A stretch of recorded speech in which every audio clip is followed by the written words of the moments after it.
नौरंगी की खबर सिर्फ सच दिखाने का जरिया है। 21 जुलाई है और दिन रविवार का है। बिहार पुलिस महकमे की खबर है कि 19 जुलाई को मुख्यमंत्री ने विधि व्यवस्था को लेकर बैठक की। बैठक में क्या हुआ इस पर बात नहीं करेंगे, इस पर कोई खबर नहीं है। बैठक में प्रोटोकॉल का पालन नहीं किया गया, बैठक में वरीयता का पालन नहीं किया गया। जब डीजीपी साहब ने पदभार ग्रहण किया था तो डीजीपी साहब ने आदेश जारी कर दिया कि पुलिस मुख्यालय से कोई भी पदाधिकारी जिले के पुलिस कप्तान से बात नहीं करेगा। डीआईजी के माध्यम से एसपी के संदेश जाएंगे।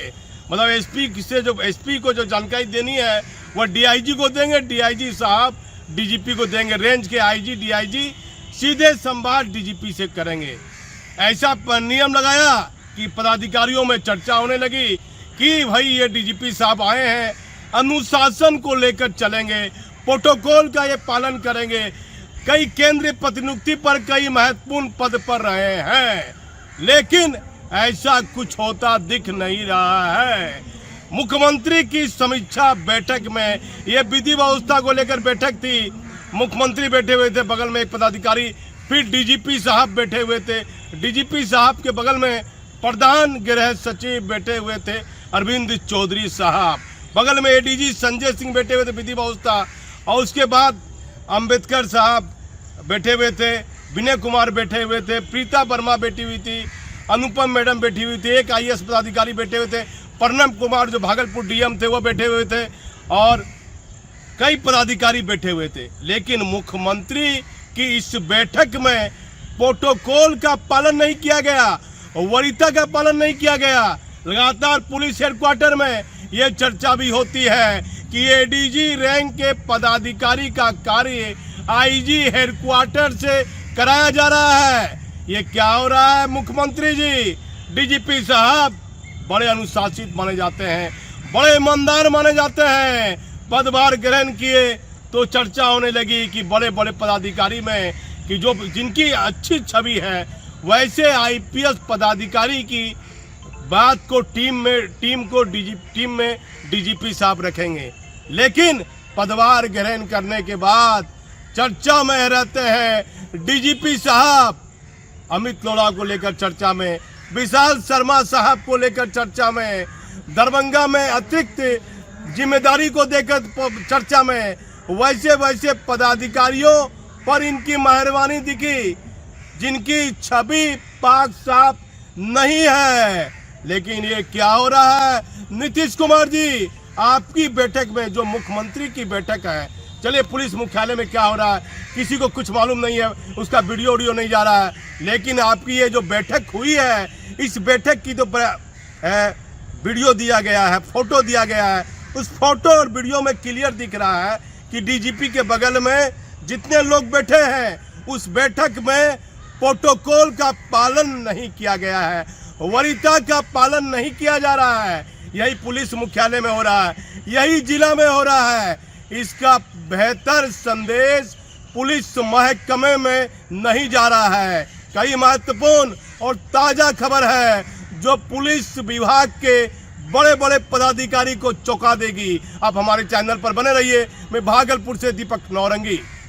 मुख्यमंत्री ने विधि व्यवस्था की उच्च स्तरीय समीक्षा बैठक में क्या प्रोटोकॉल का पालन नहीं? मुख्यमंत्री की बैठक में आईपीएस महकमे की तरफ वरीयता के आधार पर पदाधिकारी क्यों नहीं बैठे? डीजीपी साहब आपके पदभार ग्रहण करने के बाद यह खूब चर्चा हुई थी कि पुलिस महकमे अनुशासन देखा जाएगा, कार्य में लापरवाही बरतने वाले पुलिस कर्मियों पर होगी सख्त कार्रवाई। पटना मुख्यमंत्री नीतीश कुमार ने एक अड़े मार्ग स्थित संकल्प में विधि व्यवस्था की उच्च स्तरीय समीक्षा बैठक 2 दिन पहले की और अधिकारियों को आवश्यक दिशा निर्देश दिए, लेकिन बैठक में एक बिंदु को लेकर कई तरह की चर्चा हो रही है। मुख्यमंत्री की बैठक में प्रोटोकॉल का पालन नहीं होना और वरीयता को अनदेखी किया गया, जिसको लेकर कई तरह के सवाल उठने लगे, जैसे कि विधि व्यवस्था को लेकर हो रही इस बैठक में मुख्यमंत्री खुद शामिल थे।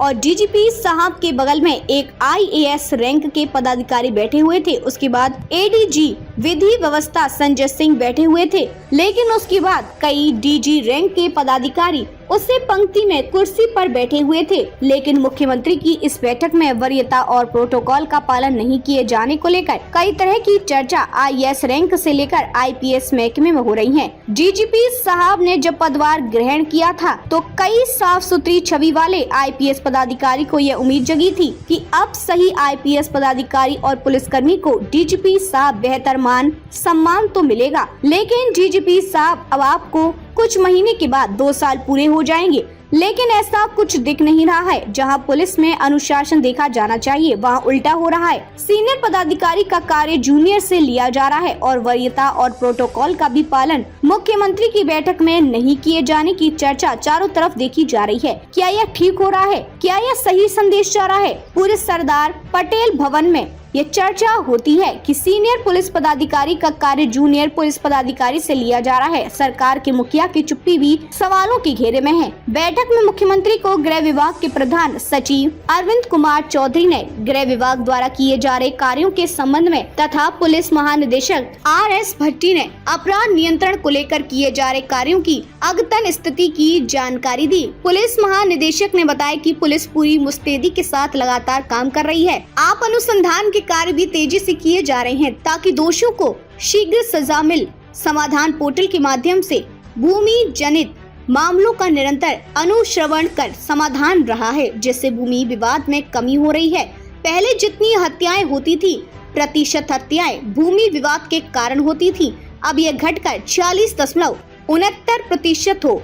डायल 112 सेवा पूरे राज्य में 20 मिनट के अंतर लोगों को उपलब्ध होने से नागरिकों को बेहतर पुलिस सेवा उपलब्ध हो रही है। समीक्षा के दौरान मुख्यमंत्री ने निर्देश देते हुए कहा कि विधि व्यवस्था सरकार की सर्वोच्च प्राथमिकता है। अपराध नियंत्रण में किसी प्रकार की कोताही न बरतें, गश्ती में किसी प्रकार की लापरवाही नहीं बरतें, रात्रि गश्ती और तेज करें। रात्रि एवं पैदल गश्ती को और प्रभावी बनाने के लिए वरीय पदाधिकारी क्षेत्र में जाकर रात्रि में स्वयं औचक निरीक्षण करें। कानून व्यवस्था को बनाए रखने में सभी पूरी तन्मयता से काम करें। मुख्यमंत्री ने कहा कि कार्य में लापरवाही बरतने वाले पुलिस कर्मियों पर सख्त कार्रवाई होगी। उन्होंने कहा कि अपराध अनुसंधान कार्य में तेजी लाएं और इसे ससमय पूर्ण करें ताकि दोषियों पर जल्द कार्रवाई हो सके। कानून व्यवस्था को बनाए रखने के लिए पुलिस और प्रशासन मुस्तैदी से कार्य करे तथा अपराध नियंत्रण हेतु पूरी सख्ती से कार्यवाही करे। मुख्यमंत्री ने कहा कि बिहार पुलिस की संख्या बढ़ाने के लिए विभिन्न श्रेणियों में 2,29,139 पद